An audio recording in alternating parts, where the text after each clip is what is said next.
morning. Welcome to the Patriot Radio News Hour. I'm your substitute teacher, Glen, Biddle, legal, lawful constitutional tender, economics, and history with attitude. 800-951-0592, allamericangold.com. That's how you get a hold of us. But today you're going to be getting a hold of Arlene in the office because Joe is feeling a little bit under the weather. He gave me a call this morning. He said, hey, I'm really feeling bad. Can you cover for me today? I'm like, absolutely, no problem. So, I get it. His younger son went back to school this week. And as a teacher, I totally get this. Schools are a germ incubator those first couple of weeks. And I think his son wasn't feeling so hot when he came over from school yesterday. And then Joe wasn't feeling good. So I think Joe kind of picked that up from his son. So he's kind of under the weather. And obviously, the stress level for him is probably rising pretty much because his oldest son's getting ready to go to college, and that's tough to see your son or any child go off to college like that. And Mrs. Double is responsible for taking him up there to Chicago, so I'm sure they've got their hands full there. So I totally get that. But this kind of worked out exactly like a real-world school situation will work out. When the teacher gets sick, they got to call in the substitute. So here I am. I'm the substitute teacher. Now, look, I know how substitute teachers go, and I'm watching all of you out there in the audience right now. If you don't do your homework or you're not paying attention to class, I'm going to take your name down, and I'm going to leave it for Joe, and he's going to have to deal with you on Friday when he comes back. And I'll also be here Friday, too, with our fake news segment. But I'm also here tomorrow because Joe has some errands he has to run, and tomorrow I'm going to talk about the atomic bomb, which is going to be really fun because it's historically fun, to talk about it, but we're going to talk about exactly how that happened and the reaction to it, and why that was such an impact on the war. I know the Phyllis Schlafly update the other day was all about the atomic bomb, so we're going to really dive deep into that. Now, like I said, Arlene's in today. You can contact her at 800-951-0592. We've got a great special today. We can get $5 Liberties at $340. And we still have the rolls of silver Buffalo rounds at $340 a roll. And that $5 Liberty coin, that's a great fractional material to have. Very good to have if you're in a barter situation. Much easier to get rid of if you have to do like a bartering type thing as opposed to like an ounce coin. So that's our special today. We'll get back to that later. So I wanted to kind of talk to you a little bit. Now, today is National Dollar Day. National Dollar Day. Now, I deal with middle school kids all the time, so you have to keep things lively and upbeat. So like a couple weeks ago, it was National Don't Step on a Bee Day, and then last week it was National Ice Cream Sandwich Day, which I celebrated at lunch and dinner, and I'm the last person that needs to eat 2 ice cream sandwiches, but I just had to do it. Yesterday was National Purple Heart Day, which is actually very, very, very serious and reverent. So I definitely want to honor those people who have literally taken a bullet for our country. Okay, but today's National Dollar Day, and you can go a lot of different ways on this one. I'm reading off the website, National Calendar Day. So today's National Dollar Day. August 8th commemorates the day that Congress established the U.S. monetary system in 1786. It's National Dollar Day with an exclamation point behind it. Yay. Okay, the first U.S. dollar bill wasn't printed until 1862, and it didn't bear the image of George Washington either. Salmon P. Chase, President Lincoln's Secretary of the Treasury, was featured on the first greenback. Now it says, how do you observe today? Well, you can spend or save $1 depending on your preference, and then use hashtag National Dollar Day to post on social media. Well, you know what? We're not going to do that because I hate hashtag activism. If you really want to stir some things up on social media, go on there and ask your friends, and they're going to have to look it up because they probably don't know, how much buying power does that dollar still have today? And just take it back to 1913, its creation of the Fed. Now, from listening to this show and listening and going onto the website and looking at the charts, that the dollar has lost probably somewhere between 96 to 98% of its buying power. Remember, we talked about how the Fed puts 2% inflation on every year. So in 10 years, just with that public school math Joe's talked about all the time, in 10 years, we're going to lose 20% more of our buying power. Now, look at Venezuela. They are completely off the charts on their inflation. It's crazy. It's Weimar Republic inflation down there. That's where they're literally in Germany. They were sweeping the money down the streets, burning it in their fireplaces, and putting it on the walls wallpaper. It's almost useless. Actually, the the paper had more value, and probably the ink on it had more value than the actual currency back then. All right, so let's keep talking. Now today is a big day for me. Okay, we're going to take care of you, though. No worries. On a personal note, today I'm celebrating my 31st wedding anniversary, and I don't know how my wife has put up with me for so long, and she deserves a medal. Now, when we were first married, I went on active duty, and she had another semester to go to at college, and we finally got together of all places, Fort Knox, Kentucky. Now, when you say Fort Knox, Kentucky, you think of the vault, and is the gold there? Is the gold not there? I've watched every documentary you can watch on Fort Knox. But while we were there, we actually went on a trip up to Louisville, Kentucky. And on the way up there, we were driving on the road up to Louisville, and I saw this Army half-track with a quad 50 in the back of it. And we just pulled into this place like, let's go check this out.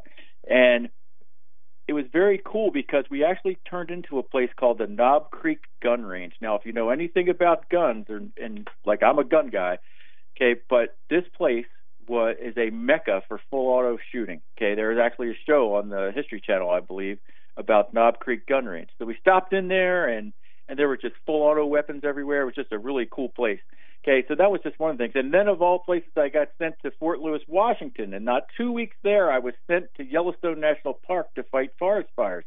And we have the raging fires in California. I'm going to talk about them in the next segment.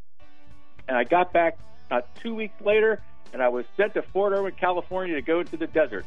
Now, on the flip side, next side of the break, we're going to talk about the wildfires in California and how they relate to what we're doing, and we'll see you on the next flip side.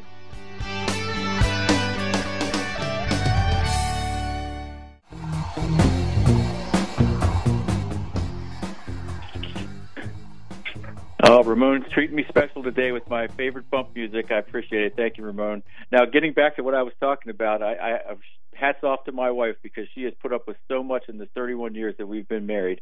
I was talking about how I wasn't at Fort Lewis 2 weeks, Fort Lewis, Washington, and got sent to Yellowstone National Park to fight forest fires. And while we were there, we were digging hand line, we were putting out hot spots, we were clearing brush. We were doing all sorts of things to help the professional firefighters, the real firefighters, to go out and do their jobs. And that was just amazing. There were some farmers that came in from Idaho that brought in irrigation equipment, and they put them all around the Old Faithful Lodge. And they pumped water for about 2 or 3 days to try to stop this fire. And the fire has a mind of its own when it's ready to go. It creates its own wind. It's just very devastating. It came down a hill towards the lodge, and it literally melted the irrigation system. And luckily, it jumped Old Faithful Lodge and just moved on. And eventually, the only thing that put out those forest fires was the fall snows, which settled the park down. Now, the Forest Service had a policy back then called "Let It Burn," and that was the policy. And then when they got out of hand, they figured, well, I guess we have to go in and stop this because they were so deadly and dangerous. Okay, so getting back, after I got back from fighting forest fires, I got sent to Fort Irwin, California. That's the National Training Center for a couple months of desert training, and those deployments went on and on and on for 3 years. We were apart. I literally was in my sleeping bag, Army sleeping bag, more than I was in my own bed for those 3 years that I was on active duty. And after that, when I became a police officer, and then I volunteered for every crazy job that they had, SWAT team, bicycle patrol, firearms instructor. So my wife's put up with a lot. Now we're on the same schedule because we're both teachers. So it's actually pretty good. So thanks to her, I can't believe she's put up with me for 31 years. All right, so take a look at the markets real quick. Nothing really major today is going on. The S&P is only down less than $1. The NASDAQ's down less than $1. Dow Jones is down 57 points. The Nikkei is down 18 points. The Hong Kong market's up 110. The Shanghai is down 34. Oil is down $2.65 at 66.52. Hopefully that'll hit the pumps. It always takes a while. It takes a lot longer to hit the pumps when it goes down than when it goes up. And gold is down about 60 cents at $12.17.70. And silver is flat right now at $15.37. And silver at that price is always a buying opportunity. So you got to get on that silver rounds. Give Arlene a call at 800-951-0592.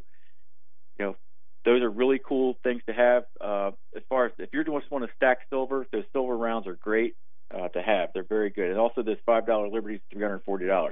Excellent things to have. Now, I want to talk to you about the California wildfires. I'm pulling up an article here from the Daily Signal, and then the headline says, "Big government and environmentalists are causing massive fires in western states." It's also just bad luck. I think a flat tire caused that big Redding fire. It's very bad, okay? So I want to read this to you. The massive fires that took the lives of over 40 people in California were not the only devastating wildfires as of late. Utah, Montana, and other states have been hit by destructive infernos that have left death and widespread property damage in their wake. Forest fires, what firefighters call wildfires, are undoubtedly part of nature and can never be stopped entirely, but the measurable uptick in extraordinarily large fires is a trend that is causing intolerable amounts of damage. Forest management policy has become calcified and centralized over the last half-century, but there are some serious ideas that can turn things around. Since the 1970s, the number of forest fires in the U.S. has remained fairly constant, but there's been a significant uptick in the size of these blazes. The average wildfire is now twice the size of fires 40 years ago. Some have tried to pin the blame on climate change, but as a 2015 Reason Foundation study noted, climatic factors like higher temperatures and increased droughts cannot explain the pattern of fires observed over the past century. While it is possible that climate change has played a role in increasing the size of fires, the primary cause seems to be forest management practices, which have changed several times over the course of the past 200 years, the study said. The U.S. Forest Service, which manages most of America's wilderness, made some big changes in the 70s that many say have led to our modern predicament. The selective clearing of forests, in which only certain trees are removed, had been highly successful in the past, but perverse incentives for the agency made clear-cutting or uniformly chopping down trees more common in the 1950s. This led to a backlash of lawsuits, environmentalist attacks, and unfortunately, more centralization of Washington for the Forest Service. In 1976, Congress tried to resolve the debate by instituting a comprehensive forest planning process. The resulting plans proved to be a costly mistake. The agency spent more than $1 billion planning the national forest, but plans were then often based on fabricated data, and they did not resolve any debates. Nearly half a century of bureaucratic centralization and environmentalist initiatives have left forests overgrown, vulnerable to fire, and dangerous to individual property owners and the economies of many states. California State Senator Mike McGuire, a Democrat, estimated that the recent fires may have caused over $3 billion in damages to his state. California's fires have gathered most of the media attention, but other western states have also suffered immensely from out-of-the-control wildland fires in the past few years. Last year alone, large wildfires hit 9 states, including California, Colorado, Idaho, Montana, Nevada, Oregon, Utah, Washington, and Wyoming, according to the Washington Post. Fires nationwide have consumed about 8 million acres and about 12,550 square miles, larger than the size of Maryland since January 1, the Post reported.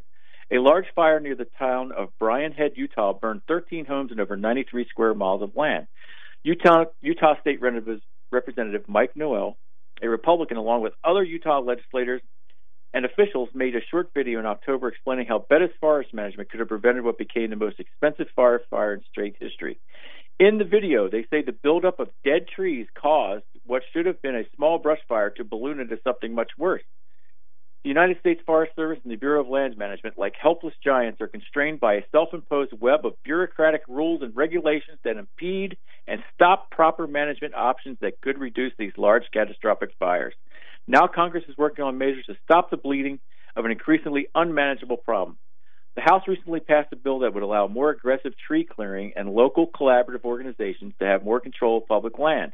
It would also redirect funds from fighting fires to preventing fires, correcting what has become a major budgetary imbalance over the past few decades. Fire expenditures have grown from less than 15% of the Forest Service budget in the early 1990s to about 50% today. Forest Service fire expenditures have increased from less than $1 billion in the late 1990s to $3.5 billion in 2016. What is clear is that, unlike the effects of many other natural disasters, there are proven ways, such as aggressively limiting overgrowth and clearing dead wood, to control the effects of wildfires and contain their damage. Okay, so that's just showing you that our government, as anything that government touches, is not very efficient. And because of lawsuits by environmentalists, now you'd think they would want the forests to be healthy, but what they've done is they've caused these wildfires to be even more catastrophic. Now, I do know that fire does tend, when things regrow much better in 10 or 15 years. I've visited Mount St. Helens, and that place is an explosion of new life. You know, a lot of the fire, when the fire hits a pine tree, a pine cone, it pops those seeds out, and then you get the regrowth. But when people live closer and closer to these forests, then you have human interaction, and people's houses are burning. And I did a prepping show where I told people, you know, when I covered for Joe, that you need to be able to prep your yard. You know, can you put a fire break in your yard? What can you do? Can you install some sort of irrigation system? Can you wet your house down if you have a fire coming? You know, what can you do to be proactive to kind of stop these major fires that since humans are going out into nature even more and more and more and developing, that they're going to run into contact with them. So I just wanted to bring that up. You know, I've done these forest fires before. I've been out there and helped fight them. There's only so much the humans can do. Mother Nature starts these fires in a lot of cases with lightning strikes, and Mother Nature puts them out eventually when the snows come. And each year it seems it's worse, and it's much more expensive. I don't know if you've seen these amazing videos of these big jumbo jets coming in and dropping the fire retardant, or the great big helicopters that are doing the water bucket drops. I mean, that is very, very expensive far as resources go to try to contain. And if you look at the news videos at night, those firemen are just really, really tired. Now, I know when I was there, the Forest Service fed us very well. We would come back after working a 12 or 14-hour day, and they would give us all the steak we could eat, all the potatoes we could eat, all the salad we could eat. They were just carving us up and giving us tons of protein, because the next day we were going to be out there on those lines again, working all day long. And it is very, very hard work. And so it's also very dangerous work. We were driving to the Old Faithful Lodge one day, and we had a professional firefighter that was with us. He was from the California Department of Forestry. And he told us, he says, look, if I look like I'm scared, then you be scared. And as we're driving towards Old Faithful Lodge, the fires were coming down the hill, and the smoke really wasn't even black. It was orange, and it was kind of, we were on a big school bus. And he's looking at us. He says, gentlemen, we might have to deploy our fire shelters. And that's basically a foil bag that you get into, and hopefully the fire will jump over top of you, and it'll protect you just long enough that it will reflect the heat. And he told us that we were about a minute away from jumping into those fire shelters, and that was a pretty scary day. But I've seen some terrible damage that were done. The wildlife it's very hard on them. You know, they either run out of the area or they're caught up in it. So it's very tragic. Okay, so I wanted to cover that because that's something that's happening in our country right now. I want to kind of switch gears here to the independence of the Federal Reserve. Now, we've all heard that you know, a couple weeks ago, President Trump made a comment that he did not want to see rates rise, and he caught a lot of flack over that because, oh, you're interfering with the Fed. You're interfering with the Fed. Well, that's nothing. That is nothing.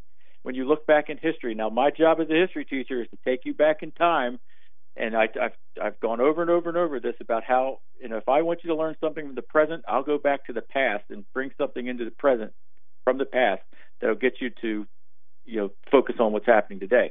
So let's say that we're going to talk about how Trump is getting pilloried, basically, about what his comments about the Fed chairman. Okay, well, we can go back in time to 1965, you know, a year after they took the silver out of the coinage, when LBJ assaulted a Fed chairman. Okay, in his column today, Ron Paul mentions that those who insist the Fed functions with independence tend to forget, or at least not bring up, the numerous historical episodes in which the Fed did not exercise any such independence. As an example, Ron Paul mentions the time when President Lyndon Johnson actually summoned then Fed Chairman William McChesney Martin to Johnson's Texas ranch, where Johnson shoved him against the wall, physically assaulting the Fed chairman, is probably a greater threat to the Federal Reserve independence than questioning the Fed's policy on Twitter. And for those unfamiliar with the episode, there's a little bit of historical context here. Johnson had pushed Kennedy's economic policies to their logical extreme. In 1964, he had delivered a powerful fiscal stimulus by signing tax cuts into laws, and he had proceeded to bully the Federal Reserve to keep interest rates as low as possible. When the Fed made a show of resistance in 1965, Johnson summoned William McChesney Martin, the Fed chairman, to his Texas ranch and physically shoved him around the living room, yelling in his face, "Boys are dying in Vietnam and Bill Martin doesn't care." This was the 1960s version of "you are either with me or you're with the terrorists." Of course, Johnson didn't stop at pushing around the central banker. If the tax cuts and low interest rates caused inflationary pressure, Johnson believed he could deal with it more by bullying and manipulation. When aluminum makers raised prices in 1965, Johnson ordered up sales from the government's strategic stockpile to push the prices back down again. When copper companies raised prices, he fought by restricting exports of the metal and scrapping tariffs as to usher in more imports. The president battled uppity prices for household appliances, paper cartons, newsprint, men's underwear, women's hosiery, glass containers, cellulose, and air conditioners. When eggs prices rose in 1966, he had the Surgeon General issue a warning on the hazards of cholesterol. In other words, Johnson was willing to apply pressure to the Fed through means other than making threats or engaging in physical assault. Johnson's manipulation of prices through strategic stockpiles illustrated that Johnson used a wide array of fiscal and industrial policies to get his way. It's entirely possible that in addition to demanding that the Fed keeps rates low, Johnson wanted to show Martin and other voting members of the Fed that Johnson had his own set of tools he could use to stimulate the economy as he saw fit. Politically speaking, Johnson might also have been showing the Fed he could provide a political cover by helping keep inflation low alongside the desired easy money policy employed by the Fed. Of course, a good economist would point out that using such methods constitutes playing with fire. But there's no reason to believe that Johnson was interested in good economic theory. He was likely only interested in short-term political gains that might be had from manipulative fiscal policy. And we all know how that goes. All right, we are halftime on a Hump Day Wednesday. I'll see you on the other side. This is the Phyllis Schlafly Report, a daily look at the significant issues of our time from an experienced conservative perspective. Sponsored by Phyllis Schlafly Eagles, this broadcast continues the legacy of Phyllis Schlafly and stands against forces that mock traditional values, deny freedom of religion, slander America, and would redefine the family. Now, the president of Phyllis Schlafly Eagles, Ed Martin. Conservatives should never lose focus of the important work that lies before us. Yet it is also important to look behind us and see how far we have come. One excellent example of this is the recent North Korea relations. In just one short year, President Trump has done the impossible. He brought the world's most isolated nation to the negotiating table. Not since the days of Ronald Reagan has a president brought the world back from the brink of a nuclear war, despite major pressure on all sides. This monumental Trump victory did not happen by accident. Let's consider how he did it. Just like with Reagan, the left pushed Trump to kowtow to the demands of a foreign bully. Many liberals wanted to see a repeat of the Iran deal disaster. Yet President Trump knew how to get a deal. Responding to North Korean aggression, Trump called dictator Kim Jong-un Little Rocket Man. Trump assured Kim that any nuclear strike against the U.S. would be met with fire and fury like the world has never seen. Trump faced endless criticism for this action and his words, but he stood firm. He also put sanctions on North Korea and got the UN to do the same. Finally, Kim capitulated. Kim came to us begging for a summit to take place so the pressure could be lifted. Graciously, Trump agreed to meet. When Kim started trying to act tough and insult our vice president, Trump made the inspired decision to call off the summit. Once again, Kim came begging for us to resume the summit, leaving us in a better bargaining position than ever before. We all know how that turned out. Trump met with Kim and made a historic deal to ease tensions on the Korean Peninsula. Despite endless negative press, threats, and insults, Trump held firm in his convictions and eventually won an unprecedented victory. As the conservative movement goes forward, we need to maintain the spirit President Trump displayed in the North Korea situation. Let us never forget the victories that are before us if we only stand strong and resist the pressure of the left. This has been the Phyllis Schlafly Report from Phyllis Schlafly Eagles. Do you like what you see at the Trump White House? Will President Trump continue to advance conservative ideals? At phyllisschlafly.com, you gain complete access to Phyllis Schlafly Eagles news updates and commentaries and can track our work on Capitol Hill. Go online often to phyllisschlafly.com. And thanks for listening to the Phyllis Schlafly Report.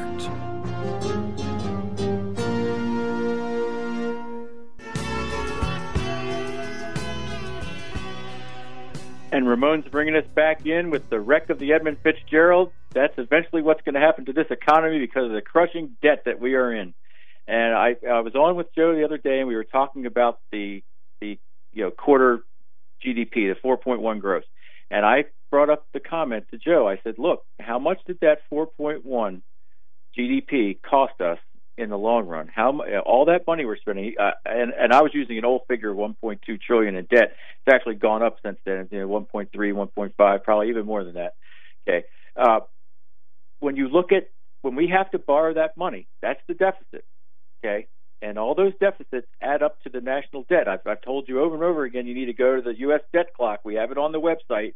Go take a look at it, and it's up in the top left-hand corner, and take a screenshot of it, and then just leave it on your desktop, and then come back in a month and bring up the debt clock and compare your screenshot to the live debt clock, and it'll blow your mind. You're like, oh my gosh, I can't believe we spent that much more money. Okay, and then you can spend an hour on that debt clock looking at all the numbers on there, and then there's a state debt clock, and there's a world debt clock. There's all sorts of different tools you can go on there. It's just amazing. Okay, but if you take a look at that money that we have to borrow this year, and I was just looking at the Treasury auctions here today, the 10-year is 2.97, the 30-year is 3.1. Jamie Dimon was saying the other day that we might have to go up to 5% to sell these T-bills. Like, there's a quote that says, what if we had a war and no one came? Well, what if we had a Treasury auction and no one bothered to come in to buy those T-bills? Okay, what's going to happen then? Are we going to default? Are we just going to print it ourselves? I mean, we're creating money out of thin air as it is anyway. But when you look at that debt that we're borrowing now, and you look at it 5, 10, 15, 20 years down the road, this short-term gain of 4.1 is going to cost us so much more in the long run, but no one cares about that. It's kicking that can down the road. Kick the can. Oh, it's okay. We have an election cycle coming up. We have to have a good economy. We need to keep the interest rates low. I get all that. And pragmatists and realists get that. But also, pragmatists and realists should also get that we have a huge, huge debt problem that is almost off the charts, hard to explain and wrap your head around when you look at the actual numbers of trillions of dollars and quadrillions of dollars it's going to end up being down the road. And who's paying for that? It's going to be me. Okay, it might be me a little bit, but it's going to be my kids, my grandkids, my great-grandchildren. They're the ones that are going to be saddled with this debt. So we owe it to the future generation to get a handle on this. And there's really no political will in D.C. right now to deal with this because they're all trying to get elected again. Oh, just get us elected and we'll take care of it. How many times have you heard that? It's absolutely ridiculous. Now, I tried to cover this recycling issue when I did the show for the 5 days when Joe was on vacation. I never got to it, but I'm doing it today because I want to talk about it, because I had a very eye-opening experience the other day when I went to lunch with my daughter. Now, this whole plastic straw ban out in California, and I started up in Seattle, it was all originated because of some 9-year-old kid did a science project or a report for school and about how plastic straws hurt sea turtles. And the numbers were all wrong, but it's a 9-year-old kid and everybody liked it. And, oh, that's so cute. And then Seattle, in its whacked-out leftist ways, latches onto this and passes the plastic straw ban. Well, the Internet is blown up with memes about little kids running down a beach with a little straw in their hand saying, I need this for my juice box, and a cop's behind them. You know, it's just exploded of all the memes you can see on the Internet about this. But it's making fun of a real problem that is a problem, and there's only so much we can do about it. Now, this is out of the Scientific American. Now, it does have a little bit of a liberal bend to it at the end because it talks about, obviously banning straws, but they actually treat this pretty fairly. Okay, I want to kind of start reading this to you. The only thing worse than being lied to is not knowing you're being lied to. It's true that plastic pollution is a huge problem of planetary proportions, and it's true we could all do more to reduce our plastic footprint. The lie is that the blame for plastic problem is wasteful consumers and that changing our individual habits will fix it. Recycling plastic is to saving the earth, a falling skyscraper. You struggle to find a place to do it, and you feel pleased when you succeed. But your effort is wholly inadequate and distracts from the real problem of why the building is collapsing in the first place. The real problem is that single-use plastic, the very idea of producing plastic items like grocery bags, which we use for an average of 12 minutes, but can persist in the environment for half a millennium, is an incredibly reckless abuse of technology. Encouraging individuals to recycle more will never solve the problem of a massive production of single-use plastic that should have been avoided in the first place. Now, getting back to my lunch with my daughter the other day, we went to Chick-fil-A, and I took a picture of my cup with the plastic lid and the straw sticking out, and I posted on Facebook. I said, "Oh, Claudia and I are having lunch at Chick-fil-A. Good thing we're not in California, spelled with a K, because we would probably be committing a felony with our plastic straws and our single-use plastic." But then I'm taking a look at my tray, and I see cardboard that the French fries came in. I see a foil wrapper that the sandwich came in. I see the tray liner that's paper, and all that's going into the trash can. And I look at it. I said, "Claudia, take a look at this." I said, "Look at all this trash here that's not going to be recycled. That could be, and here it's being thrown away. And what do we do about that?" And I said, "I feel terrible about this."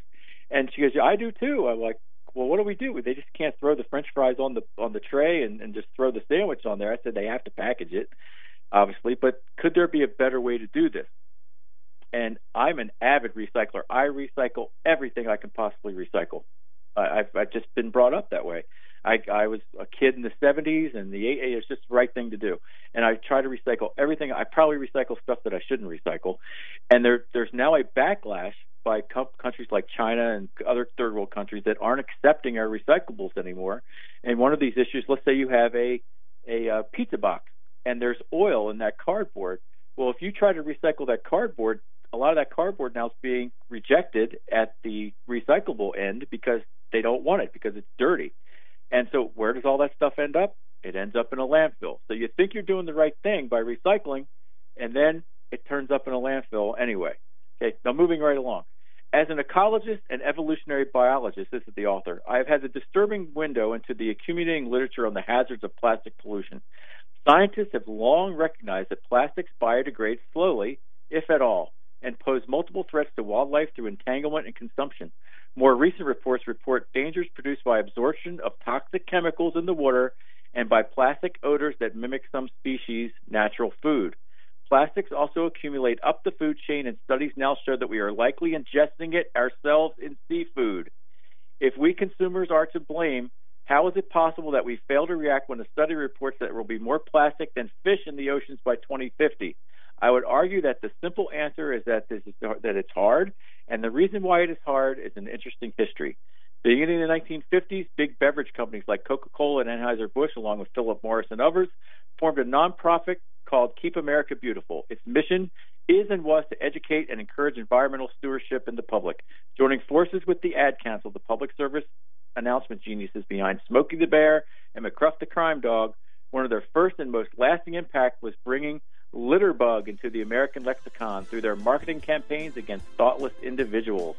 Two decades up, and we'll pick this up on the other side. We're going to continue on with recycling, and it's not a liberal lefty issue, it's everybody's issue because it affects us every day.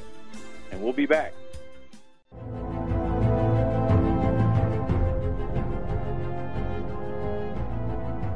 And Ramon's bringing us back into Zero Dark 30 bump music there. That's when the SEALs were going after bin Laden's compound. If you haven't seen that movie, you really need to see it. It's pretty intense.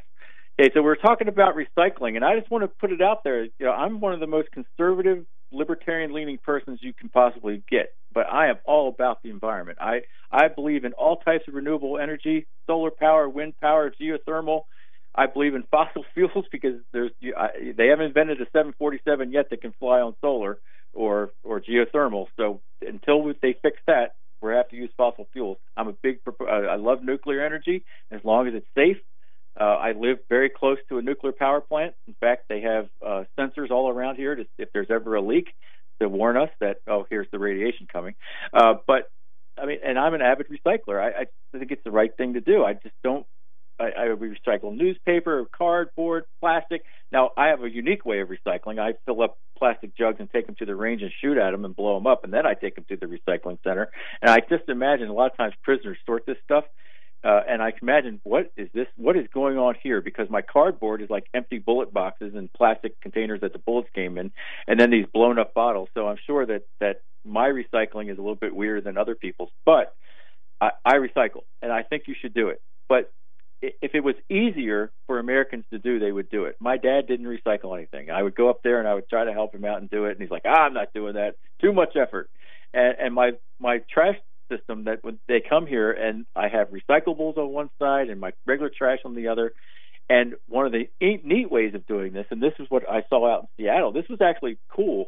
You got charged based on the amount of trash you threw away. If you could recycle, it was free, but they had literally had a scale on the trash truck, and they would bill you on the amount of waste you had for the trash. And so it forced you to recycle, and it doesn't take that long to do. It really doesn't, as long as you're good about it. As long as you have a place to do it and it's easy, you're going to do it. Okay, so I want to get back into this article. It's actually pretty good. 2 decades later, their crying Indian public service announcement, I know everyone remembers that if you're my age, would become hugely influential for the U.S. environmental movement. In the ad, a Native American man canoes up to a highway where a motorist tosses a bag of trash. The camera pans up to show a tear rolling down the man's cheek. By tapping into a shared national guilt for the history of mistreatment of Native Americans and the sins of a throwaway society, the PSA became a powerful symbol to motivate behavioral change. More recently, the Ad Council and the Keep America Beautiful teams produced I Want to Be Recycled campaign, which urges consumers to imagine the reincarnation of shampoo bottles and boxes following the collection and processing of materials to remolding in the next generation of products. And if you listen to talk radio enough, you do hear those Ad Council bits. At face value, these efforts seem benevolent, but they also obscure the real problem, which is the role that corporate polluters play in the plastic problem. This clever misdirection has led journalist and author Heather Rogers to describe Keep America Beautiful as the first corporate greenwashing front, as it has helped shift the public focus to consumer recycling behavior and actively thwarted legislation that would increase extended producer responsibility for waste management. For example, back in 1953, Vermont passed a piece of legislation called the Beverage Container Law, which outlawed the sale of beverages in non-refillable containers. Single-use packaging was just being developed, and manufacturers were excited about the much bigger profit margins associated with selling containers along with their products rather than having to be in charge of recycling or cleaning and reusing them. Keep America Beautiful was founded that year and began working to thwart such legislation. Vermont lawmakers allowed the measure to lapse after 4 years, and the single-use container industry expanded unfettered for almost 20 years. How many of you remember the deposits on soda bottles and milk bottles and things like that? You see people collecting aluminum beverage containers, aluminum beer cans, soda cans, and my college fraternity actually had, we couldn't call them beer can recycling in our dorm, so we called them aluminum beverage container recycling. And we made enough money every year to go to a baseball game. That included all our tickets and the bus ride to the stadium to watch a professional baseball game. That's how much we recycled. Now, Joe, I hope you didn't hear that since your son's going to college. Hopefully they don't have that recycling program. But it worked, and that was in the 80s, and we recycled all kinds of stuff. In 1971, Oregon reacted to a growing trash problem by becoming the first U.S. state to pass a bottle bill requiring a 5-cent deposit on beverage containers that would be refunded upon the container's return. Bottle bills provide a strong incentive for container reuse and recycling, and the 10 states with bottle deposit laws have around 60% container recovery rates compared to 24% in states without them. Yet Keep America Beautiful and other industrial lobbying groups have publicly opposed or marketed against the bottle deposit legislation for decades, as it threatens their bottom line. Between 1989 and 1994, the beverage industry spent $14 million to defeat the national bottle bill. That's very interesting. In fact, the greatest success of Keep America Beautiful has been to shift the onus of environmental responsibility onto the public while simultaneously becoming a trusted name in the environmental movement. The psychological misdirect has built public support for a legal framework that punishes individual litterers with hefty fines or jail time while imposing almost no responsibility on plastic manufacturers for the numerous environmental, economic, and health hazards imposed by their products. Now, this article goes on and on and on, but the crux of it is that we need to make recycling easier for people so that they will do it. And just think about your own household. How many of you recycle? Do you really recycle? Do you recycle your newspaper? Do you recycle your cardboard? Do you recycle your plastics? Do you recycle your metals? Okay, there's not much money in tin recycling anymore. If you try to go to like a recycling to a recyclable place where they'll give you money for it, I see people doing this a lot. I take brass from the rifle range, and I get about $1.40 a pound for it. Eric would have called these people the urban miners. These are the guys that were stripping the houses of copper pipes. And that's the illegal way of doing it. But you at your house, you can do it legally. Do you have a place to save up all this tin cans, metal cans, aluminum cans? Do you have time to do that? If it's easier to do, you will do it. And my community has tons of recycling stations where you can go and put everything in. There's a place where you can do your cardboard.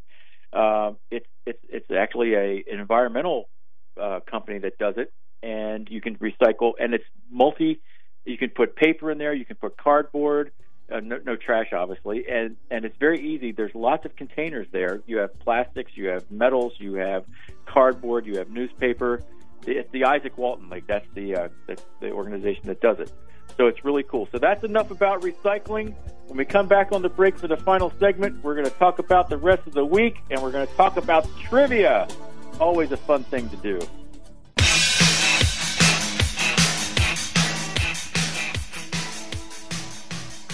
And Ramon's bringing us back into Romeo Void. That's a great song back in the 80s. That's a college song. I spent many a night listening to that. It's awesome. So remember, 800-951-0592. Just to recap our special real quick, $5 Liberties at $340. Great fractional material. Hop on that. And we have rolls of silver buffalo rounds at $340 a roll.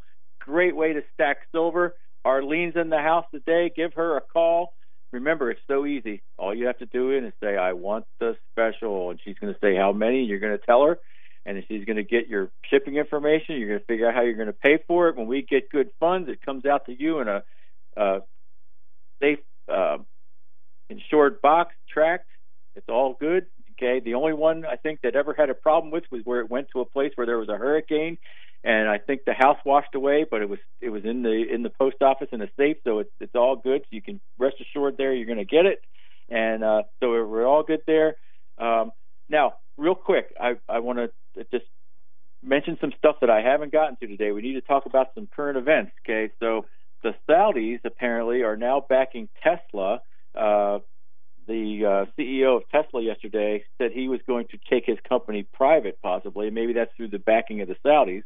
I saw a great video the other day about how much do millennials know about the First Amendment, and they were interviewing these kids at Columbia University, which you'd think people that go there would be smart, but these people can barely speak in complete sentences without using the word like 10,000 times or tie their shoes. I mean, it's terrible.